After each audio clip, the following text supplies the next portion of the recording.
ومن يضلله فلا هادي له ونشهد أن لا إله إلا الله وحده لا شريك له ونشهد أن سيدنا ومولانا محمدا عبده ورسوله الذي أرسل بالحق بشيرا ونذيرا.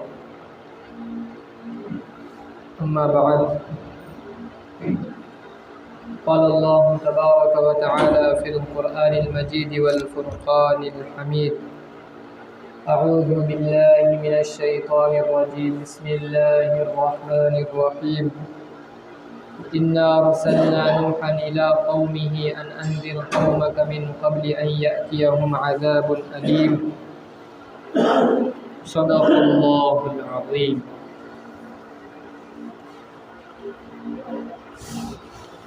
سبحان ربك رب العزة عما يصفون وسلام على المرسلين والحمد لله رب العالمين. اللهم صل على سيدنا محمد وعلى آل سيدنا محمد وبارك وسلم.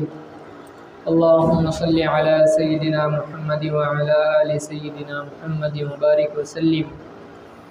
اللهم صل على سيدنا محمد وعلى آل سيدنا محمد وبارك وسلم. درود شریف پڑھ لیجیے. میرے محترم بزرگوں، دوستوں، عزیز ساتھیوں، اللہ تبارک و تعالی نے حضرت انسان کی تخلیق کی، انسان کو بنایا، انسان کو پیدا کیا، پھر اس کے بعد دنیا میں اسے بھیجا. اب یہ انسان دنیا میں آ کر کیا کرے، دنیا میں کیوں آئے، آنے کا مقصد کیا ہے، انہیں زندگی کس طرح گزارنی ہے، کیا کیا کام کرنے ہیں، کس کی عبادت کرنی ہے، کس کی نہیں کرنی ہے، یہ ساری چیزیں بتلانے کے لیے اور اس کی رہنمائی کے لیے، اس کی ہدایت کے لیے، اس کی رہبری کے لیے اللہ تبارک و تعالیٰ نے کم و بیش 1.25 لاکھ انبیاء علیہم السلام کو دنیا میں بھیجا. یعنی حضرت انسان کو دنیا میں بھیجنے کے بعد، پیدا کرنے کے بعد یوں ہی اکیلا تنہا نہیں چھوڑا کہ اب یہ دنیا میں آیا، اب جو چاہے وہ کرے، نہیں، بلکہ اس کو ایک راہ پر ڈالا گیا کہ وہ اس راہ پر چلے جس میں اس کا فائدہ ہے. اس کو ایک رخ دیا گیا، ایک منزل متعین کی گئی، ایک مقصد دیا گیا آدمی کو.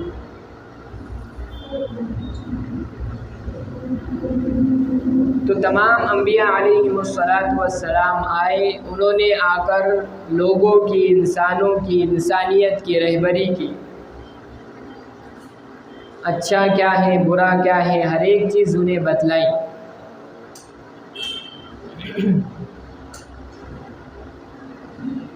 اور جب کبھی لوگوں میں بگاڑ آتا تھا، لوگ دین سے دور ہو جاتے تھے، اپنے معبود کو بھلا بیٹھتے تھے، اپنے رب سے دور ہو جاتے تھے، اور لوگوں میں غلط کام، رسم و رواج شروع ہو جاتے تھے، تب اللہ پاک کی سنت یہ رہی ہے کہ اللہ ایسے دور میں اس کی تجدید کے لیے کسی نہ کسی نبی اور پیغمبر کو بھیجتے رہے.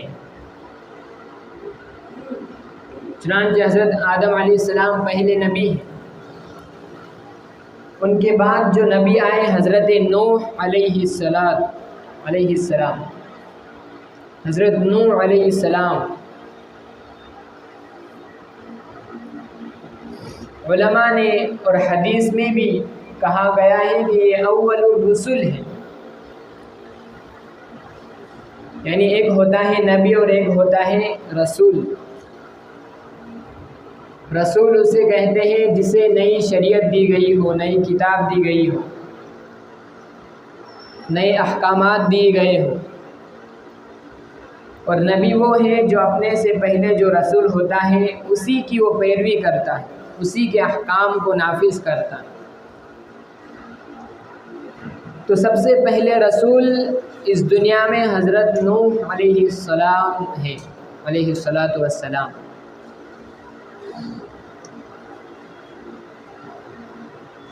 کہ حضرت آدم علیہ السلام کے بعد جب لوگوں میں نافرمانیاں شروع ہوئی، لوگ اپنے خدا کو بھلا بیٹھے، بتوں کی عبادت شروع کر دی، ان کو ماننا، ان کو پوجنا، ان کے لیے نظریں چڑھانا شروع کر دیا اور ان کو اپنا رب اور الہ بنا ڈالا، تب حضرت نوح علیہ السلام کو اللہ نے اسی قوم میں سے کھڑا کیا۔ چنانچہ اللہ پاک 29ویں پارے میں سورہ نوح میں ارشاد فرماتے ہیں، اِنَّا أَرْسَلْنَا نُوحًا إِلَىٰ قَوْمِهِ أَنْ أَنذِرْ قَوْمَكَ مِن قَبْلِ أَن يَأْتِيَهُمْ عَذَابٌ أَلِيمٌ، کہ ہم نے نوح علیہ السلام کو ان کی قوم کی طرف بھیجا۔ کیوں بھیجا؟ کہ اپنی قوم کو ڈرائے، شفقت سے ڈرائے۔ چنانچہ حضرت نوح علیہ السلام کھڑے ہوئے اپنی قوم میں آواز لگائی کہ اے لوگو، میں تمہیں ایک اللہ کی طرف دعوت دیتا ہوں، اس بات کی دعوت دیتا ہوں کہ عبادت کے لائق صرف اور صرف اللہ تبارک و تعالیٰ کی ذات ہے، جو تمہارا خالق ہے، جو تمہارا مالک ہے، جو تمہیں رزق دیتا ہے، جو تمہیں اولاد دیتا ہے، جو تمہارے کام بناتا ہے۔ اس بات کی دعوت دیتا ہوں کہ تم مجھے اللہ کا رسول مانو، اور خبر یہ دیتا ہوں کہ اگر تم نے عبادت اللہ کی نہیں کی، میرا کہا نہیں مانا، تو میں ڈراتا ہوں تمہیں اللہ کے عذاب سے۔ یہ آواز حضرت نوح علیہ السلام نے اپنی قوم میں لگائی، ان اعبدوا اللہ واتقوہ واطیعون، کہ عبادت کرو اللہ کی اور اللہ سے ڈرو، میری اطاعت کرو۔ یغفر لکم من ذنوبکم ویؤخرکم الی اجل مسمی، وہ تمہارے گناہ معاف کرے گا، وہ تمہیں ایک مدت تک اس نے تمہیں ڈھیل دے رکھی ہے۔ ان اجل اللہ اذا جاء لا یؤخر لو کنتم تعلمون، جب مہلت ختم ہو جائے گی اور وقت مقرر آ جائے گا تو تب تمہیں ذرہ برابر بھی سدھرنے کی، سمجھنے کی، عبادت کرنے کی، اللہ کو ماننے کی فرصت نہیں دی جائے گی، مہلت نہیں دی جائے گی۔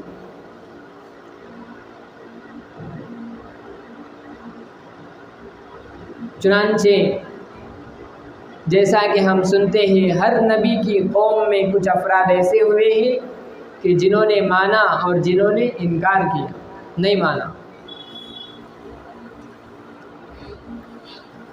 تو حضرت نوح علیہ السلام کے ساتھ بھی یہی واقعہ پیش آیا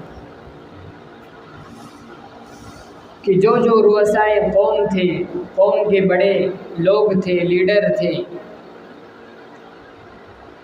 طرح طرح کے اعتراض آپ پر کرنے لگے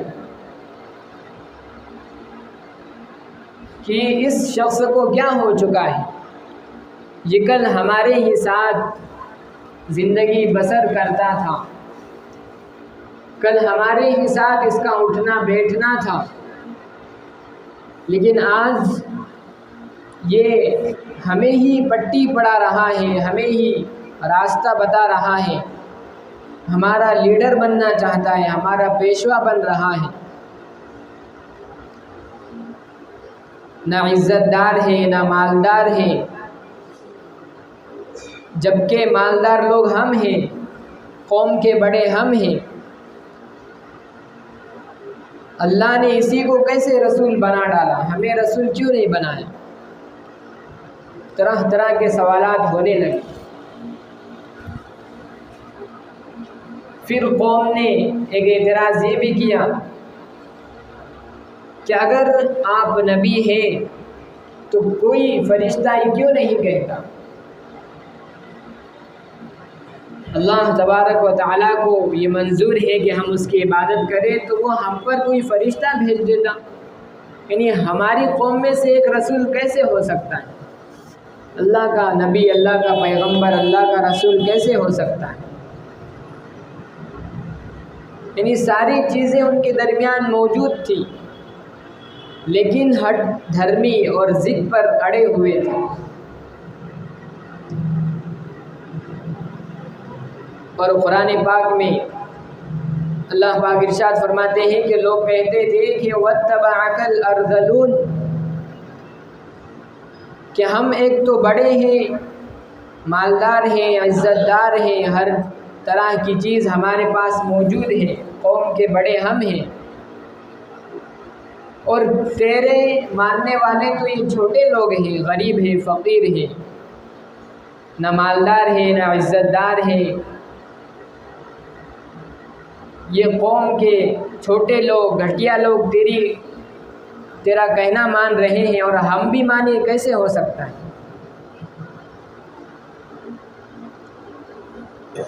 یعنی ہم اسی وقت مانیں گے کہ جب تو یہ چھوٹے لوگوں کو یہاں سے نکالے، تب ہم تیری بات سنیں گے۔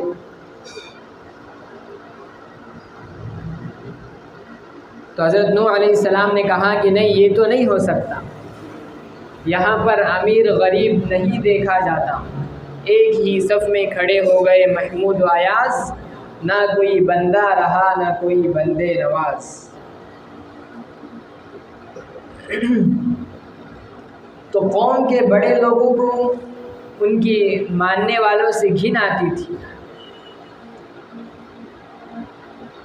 چنانچہ حضرت نوح علیہ السلام بار بار انہیں دعوت دیتے رہے، لا اسألکم علیہ اجرا ان اجری الا علی اللہ، کہ اے لوگوں میں تمہیں دعوت دیتا ہوں اللہ کو عبادت کرنے کی، اور اس پر میں تم سے کوئی چیز، کوئی معاوضہ نہیں مانگ رہا، کوئی تحفہ، کوئی ہدیہ، کوئی پیسے وغیرہ میں تم سے نہیں مانگتا، میرا اجر تو اللہ تبارک و تعالیٰ کے ذمے ہے۔ میرا تو کہنا صرف یہی ہے کہ تم کیا کرو، اللہ کی عبادت کرو، اللہ کو مان لو۔ ود، سواع، یغوث، یعوق اور نصر، یہ سارے ان کے خدا تھے۔ یعنی پہلے کچھ بزرگ افراد تھے، انہوں نے کیا کیا ہے، شیطان نے انہیں بہکایا کہ یہ بزرگ لوگ ہیں، خدا کے مقرب ہیں، اگر تم ان کے ذریعے اللہ سے مدد مانگو گے، اللہ سے مانگو گے تو اللہ تمہیں دے گا۔ تو شروع میں تو ایسا ہی کیا، ان کے صدقے طفیل اللہ سے مانگتے تھے، لیکن پھر بعد کی نسل میں تبدیلی ہوتی چلی گئی، اور بعد کی نسل نے کیا کیا، انہی 5 لوگوں کو خدا بنا ڈالا۔ تو جتنا حضرت نوح علیہ السلام ان کو سمجھاتے تھے، اتنا ہی زیادہ وہ کفر پر اڑے رہتے تھے اور زیادہ نافرمانی پہ اڑ جاتے تھے۔ چنانچہ حضرت نوح علیہ السلام اپنی قوم سے مایوس ہو گئے، فَلَبِثَ فِيهِمْ أَلْفَ سَنَةٍ إِلَّا 50 عَامًا، 950 سال حضرت نوح علیہ السلام نے اپنی قوم میں محنت کی، دعوت دیا لوگوں کو۔ کتنا لمبا عرصہ ہے، اور اس لمبے زمانے میں، اتنے سالوں میں صرف اور صرف کتابوں میں لکھا ہے کہ 40 نفر 40 سے 80 بس اتنے ہی لوگ مسلمان ہوئے. کتنی خطرناک قوم ہوں گی وہ. چنانچہ اللہ تبارک و تعالیٰ کی طرف سے حکم ہوتا ہے لن یؤمن من قومک الا من قد آمن فلا تبتئس بما كانوا يعملون کہ اے نوح بس اب یہ لوگ ایمان نہیں لانے کے، جو ایمان لا چکے وہ لا چکے، اب کوئی نیا شخص نیا فرد ایمان نہیں لانے والا. تو اللہ کی طرف سے جب یہ اشارہ ملا تو پھر حضرت نوح علیہ السلام نے فوراً اللہ سے دعا کی رب لا تذر على الارض من الكافرین دیارا انك ان تذرهم يضلوا عبادك ولا يلدوا الا فاجرا كفارا. اے پروردگار میں نے انہیں دن رات دعوت دی، تیری طرف بلایا. یا ربی ان دعوت قومی لیلا و نہارا فلم یزدہم دعائی الا فرارا کہ جب بھی میں انہیں دعوت دیتا تیری طرف بلاتا تو کیا کرتے تھے؟ بھاگتے تھے. وَإِنِّي كُلَّمَا دَعَوْتُهُمْ لِتَغْفِرَ لَهُمْ جَعَلُوا أَصَابِعَهُمْ فِي آذَانِهِمْ وَاسْتَغْشَوْا ثِيَابَهُمْ وَأَصَرُّوا وَاسْتَكْبَرُوا اسْتِكْبَارًا. جب میں انہیں بلاتا دعوت دیتا تو اپنے کانوں میں انگلیاں ڈال لیتے تھے. ثم انی دعوتهم جہارا ثم انی اعلنت لهم واسررت لهم اسرارا فقلت استغفروا ربکم انه کان غفارا کہ میں کہتا تھا کہ اپنے رب سے معافی طلب کرو، وہ تم پر بارش برسائے گا، تمہیں مال دے گا، اولاد دے گا. لیکن اے پروردگار انہوں نے نہیں سنی، سن کر بھی انسنی کر دیا. تو اب تو ان کافروں کو اور ان مشرکوں کو زمین میں ایک گھر بھی ان کا نہ چھوڑنا. اگر تو کسی کو چھوڑے گا تو یہ اور زیادہ تباہی اور فساد مچائیں گے دنیا. تیرے بندوں کو گمراہ کریں گے. جو ایمان والے تھے ان کو بھی گمراہ کرتے تھے کہ یہ پاگل آدمی اس کا کہاں سن رہے. تو اللہ تبارک و تعالیٰ کی طرف سے ان کے لیے ایمان نہیں لانے کا فیصلہ ہو چکا. چنانچہ حضرت نوح علیہ السلام کو حکم ہوتا ہے وَاصْنَعِ الْفُلْكَ بِأَعْيُنِنَا وَوَحْيِنَا کہ اے نوح اب آپ ایک کشتی بنائیے، ہماری نگرانی میں، ہماری ذمہ داری میں. چنانچہ حضرت نوح علیہ السلام نے کشتی بنانا شروع کر دی. اب لوگ آ رہے ہیں، دیکھ رہے ہیں کہ یہ کیا کر رہا ہے، اور مذاق اڑاتے تھے کہ تم کشتی بناؤ، اس میں سوار ہم ہوں. اے نوح تو یہ کیا کر رہا ہے؟ کشتی بنا رہا ہے، کیا تو ریگستان میں تیری کشتی دوڑائیں گا؟ یعنی اس طرح مذاق اڑاتے تھے. پھر وہ دن آ گیا کہ جب انہیں اللہ تبارک و تعالیٰ کی طرف سے ان کے کرتوت کا مزہ چکھانا تھا. فَإِذَا جَاءَ أَمْرُنَا وَفَارَتِ النُّورُ اب زمین کیا کر رہی ہے؟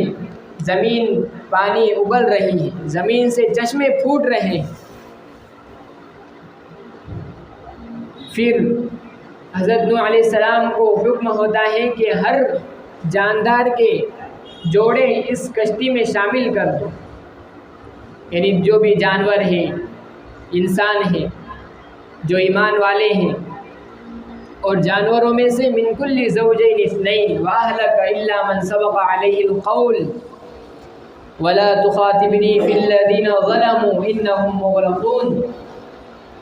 اور اب کسی کی بھی سفارش مجھ سے نہ کرنا، یہ تو اب ہلاک ہونے والے. چنانچہ حضرت نوح علیہ السلام نے اپنے ساتھ ہر جاندار کے جوڑے لیے، جتنے ایمان والے تھے ان کو لیے، اور اب پھر آسمان کو حکم شروع ہوتا ہے کہ اب تو بھی اپنی بارش کو برسانا شروع کر۔ زمین پانی اگل رہی ہے، آسمان سے پانی برس رہا ہے۔ 1,40,000 کلومیٹر مربع اتنے لمبے چوڑے زمین پر، اس کی مسافت پر کیا ہو رہا ہے؟ پانی برس رہا ہے۔ یعنی حضرت نوح علیہ السلام کی قوم پر جو عذاب آیا وہ عام عذاب نہیں تھا، پوری زمین پر نہیں تھا، بلکہ اتنے رقبے پر تھا۔ قرآن کریم اس کا نقشہ کھینچتا ہے، وَنَادَى نُوحٌ فِي الْجِبَالِ، کہ ایسا وہ نظریہ ہے، ایسا وہ منظر ہے کہ وَهِيَ تَجْرِي بِهِمْ فِي مَوْجٍ كَالْجِبَالِ، کہ نوح علیہ السلام کی کشتی چل رہی ہے، دوڑ رہی ہے، اور پانی کیسا ہے، اس کی موجیں کیسی ہیں؟ کہا کہ پہاڑوں کی طرح اس کی موجیں ہیں۔ ایسا سیلاب کہ جس کی موجیں پہاڑوں کے برابر ہو، تو اس میں اندر کون سا آدمی ٹک سکتا ہے؟ اللہ جسے چاہے اس کے بغیر ساری انسانیت ہلاک ہو گئی۔ اب حضرت نوح علیہ السلام اور ان کے بیٹے کا واقعہ قرآن ذکر کر رہا ہے۔ وَنَادَى نُوحٌ ابْنَهُ وَكَانَ فِي مَعْزِلٍ يَا بُنَيَّ ارْكَبْ مَعَنَا، کہ اے بیٹے ہمارے ساتھ شامل ہو جاؤ، ہماری کشتی میں آ جاؤ، وَلَا تَكُن مَعَ الْكَافِرِينَ، اور ہلاک ہونے والوں میں سے مت ہو، ان مشرکوں میں سے مت ہو۔ حضرت نوح علیہ السلام کا بیٹا کیا ہے؟ کافر ہے، مشرک ہے۔ ان کی ایک بیوی مشرکہ تھی اور اسی کا یہ بیٹا تھا، تو اب جیسی ماں ہوں گی بیٹے پر ویسا اثر ہونے ہی والا تھا۔ آج ہماری آپ کی اولادیں نافرمان ہیں، تو اس میں کیا عجیب بات ہے، جبکہ نبیوں کی اولاد اللہ کو نہیں ماننے والی تھی، مشرک تھی، اور نبی کے خاندان پر ہی کوئی اعتراض نہیں ہے، کیونکہ نبی اللہ تبارک و تعالیٰ نے یا قرآن میں کہیں یہ نہیں لکھا کہ نبی کا سارا گھرانہ کیا ہو، مسلمان ہو، اللہ کو ماننے والا ہو، نہیں۔ نبی کے ذمے تو صرف کیا ہوتا ہے؟ وَمَا عَلَيْنَا إِلَّا الْبَلَاغُ، پیغام کو پہنچاؤ، ہم نے آپ کو ہمارا خلیفہ بنایا ہے، ہماری خلافت کا ذمہ دار اور اس کا حق ادا کرو۔ قرآن کریم نقشہ کھینچ رہا ہے، حضرت نوح علیہ السلام کہہ رہے ہیں کہ بیٹے ہمارے ساتھ شامل ہو جاؤ، تو بیٹا کیا کہتا ہے؟ قَالَ سَآوِي إِلَى جَبَلٍ يَعْصِمُنِي مِنَ الْمَاءِ، کہ یہ عذاب جو چل رہا ہے اس سے مجھے کچھ نہیں ہوگا، میں پہاڑ میں چلا جاؤں گا یا پہاڑ کے اوپر چلا جاؤں گا، لہٰذا میں اس سے بچ جاؤں گا، سیلاب سے، اللہ کے عذاب سے بچ جاؤں گا، لیکن میں شامل نہیں ہوں۔ اور قرآن کہتا ہے کہ جس کی موجیں سیلاب اور سمندر اور پانی کی موجیں پہاڑوں کے برابر ہو، تو ایسے میں کون سا انسان زندہ رہ سکتا ہے؟ تو دونوں کی باتیں چل رہی تھیں۔ قرآن کہتا ہے وَحَالَ بَيْنَهُمَا الْمَوْجُ فَكَانَ مِنَ الْمُغْرَقِينَ، کہ اسی اثناء میں ایک لمبی اور ایک بڑی موج آتی ہے اور ان کے بیٹے کو بہا کر لے جائے، ختم، غرق ہو گیا۔ قَالَ لَا عَاصِمَ الْيَوْمَ مِنْ أَمْرِ اللَّهِ إِلَّا مَنْ رَحِمَ، حضرت نوح علیہ السلام کہتے ہیں کہ اللہ جس پر رحم کرے آج وہی بچ سکتا ہے، اسی پر چھٹکارا ہو سکتا ہے، اور اس کے بغیر کسی کو بھی آج کس کی مجال ہے کہ وہ بچ جائے؟ یہ کہ اللہ کا عذاب ہے۔ حضرت نوح علیہ السلام اپنے رب کی طرف مخاطب ہوتے ہیں اور اپنے بیٹے کے لیے دعا کرتے ہیں، تو اللہ تبارک و تعالی حضرت نوح علیہ السلام کو کہتے ہیں انہ عمل غیر صالح فلا تسألنی ما لیس لک بہ علم، کہ آپ کو کیا معلوم ہے، وہ تو میرا نافرمان تھا، میرے ساتھ شرک کیا کرتا تھا، اور آپ اس کے حق میں میرے لیے دعا کر رہے ہیں، مجھ سے دعا کر رہے ہیں؟ نہیں۔ تو حضرت نوح علیہ السلام کو بھی اللہ نے تربیت کی کہ چاہے آپ کی اولاد ہی کیوں نہ ہو، لیکن اگر وہ شرک ہے تو اس کو بھی معاف نہیں کیا جائے۔ تو حضرت نوح علیہ السلام نے اللہ سے پناہ مانگی کہ اللہ میں تو ناواقفیت میں تجھ سے میں نے دعا کی، اللہ مجھے معاف فرما۔ پھر مسلسل 40 روز کے بعد حضرت نوح علیہ السلام کا وہ طوفان ختم ہوا، اور اس کے بعد واستوت علی الجودی وقیل بعدا للقوم الظالمین، حضرت نوح علیہ السلام کی کشتی جودی پہاڑ پر ٹھہری۔ تو اسی طرح اللہ تبارک و تعالیٰ نافرمانوں کو ہلاک کیا کرتے ہیں، عذاب دیا کرتے ہیں۔ اگر ہم بھی آج ہم نہیں جانتے کہ ہم پریشان جو ہے، ہمارے اوپر جو پریشانی مصیبتیں بلائیں آ رہی، ایک طرح کا عذاب ہے۔ آخرت کے عذاب سے پہلے دنیا میں اللہ کیا کرتے ہیں، یہ تھوڑے سے عذاب دیتے ہیں، کیوں؟ تاکہ بندہ کیا کرے، اپنے رب کے پاس آ جائے، دوبارہ واپس آ جائے اور اپنے رب کو مان لے اور دین پر چلنا شروع کر دے۔ اللہ پاک ہم سب کی آفتوں سے، مصیبتوں سے، پریشانیوں سے حفاظت فرمائے، کہنے سننے سے زیادہ عمل کرنے کی توفیق نصیب فرمائے۔ وآخر دعوانا الحمد للہ رب العالمین۔